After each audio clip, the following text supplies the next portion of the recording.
Hai guys, ketemu lagi sama aku Santi Marcelina Napitupulu. Nah, today I'm gonna tell you about e-commerce. Apa nih bayangan teman-teman kalau mendengar kata-kata e-commerce? Orange, hijau, ungu, atau masih banyak lagi? E-commerce atau dalam bahasa Indonesia perdagangan secara elektronik adalah proses atau aktivitas penyebaran, kemudian penjualan, pembelian, pemasaran produk, barang dan jasa, dan dengan menggunakan beberapa jaringan telekomunikasi seperti internet, televisi, komputer, dan lain sebagainya. Secara sederhana, e-commerce adalah proses atau aktivitas pembelian ataupun penjualan melalui elektronik. Nah, dari tahun 2020 kayaknya kita udah di rumah aja nih karena pandemi. Otomatis ini membuat perdagangan melalui e-commerce itu semakin meningkat loh, mengalahkan perdagangan secara offline ataupun ruko, toko, mall, dan lain sebagainya. Teman-teman tahu nggak sih, tahun 2016 e-commerce menghasilkan pendapatan sebanyak 600 miliar USD dollar.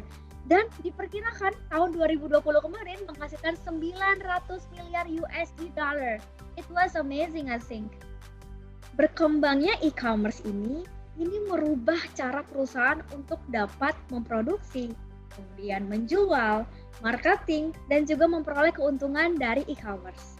E-commerce telah menemukan kembali jati dirinya, mendistrupsi pemasaran tradisional dan industri perikanan, serta menempatkan berbagai macam media sosial dalam konten yang berbahaya. Wah, kenapa nih? Facebook dan beberapa jejaring sosial seperti YouTube, Twitter, Tumblr, Netflix, dan Applebee's merupakan beberapa contoh dari e-commerce dari abad 21. Ketika kita memikirkan e-commerce, cenderung pikiran kita akan memikirkan yang namanya produk. Bener nggak sih teman-teman? Meskipun visi ikonik e-commerce ini masih sangat kuat dan yang paling berkembang pesat itu adalah di Amerika, tapi teman-teman tahu nggak sih, arus dasarnya adalah layanan, bukan barang. Ini adalah model baru dari e-commerce. Tumbuhan dari perdagangan sosial didukung sangat kuat nih dari platform seluler. Teman-teman tahu nggak sih, 80% pengguna Facebook mengaksesnya dari handphone dan juga tablet. Sistem dan teknologi informasi adalah fondasi dari e-commerce berbasis layanan baru ini. E-commerce seluler mencapai 130 miliar USD dollar pada tahun 2016 dan berkembang 30% setiap tahunnya. Nah, teman-teman tahu nggak sih apa aja sih pengaruh e-commerce di Indonesia? Yang pertama adalah berpengaruh terhadap tenaga kerja di Indonesia. Diperkirakan ada 4 juta lapangan pekerjaan baru melalui sistem e-commerce. Pertumbuhan pasar e-commerce ini dapat merangkul 26 juta pekerja atau 20% dari angkatan kerja Indonesia. Yang kedua, konsumen akan lebih hemat. Tahu nggak sih bahwa ada 25% setiap tahunnya diproyeksi atau mencapai 60 juta konsumen di Indonesia menggunakan transaksi online loh. Yang ketiga, pengajar online akan lebih berkonsentrasi kepada konsumen. Jadi, produsen akan lebih berkonsentrasi terhadap apa yang diinginkan, dan yang dibutuhkan oleh konsumennya.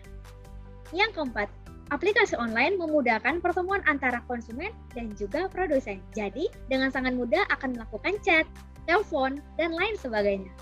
Yang keenam, pengiriman produk dan barang menjadi lebih terjadi. Nggak perlu capek-capek lagi sih belanja ke mall, tinggal tunggu di rumah, barang sampai. Ini adalah salah satu kemudahan berbelanja melalui e-commerce. Yang ketujuh, teknologi dan e-commerce membantu para UMKM yang ada di Indonesia.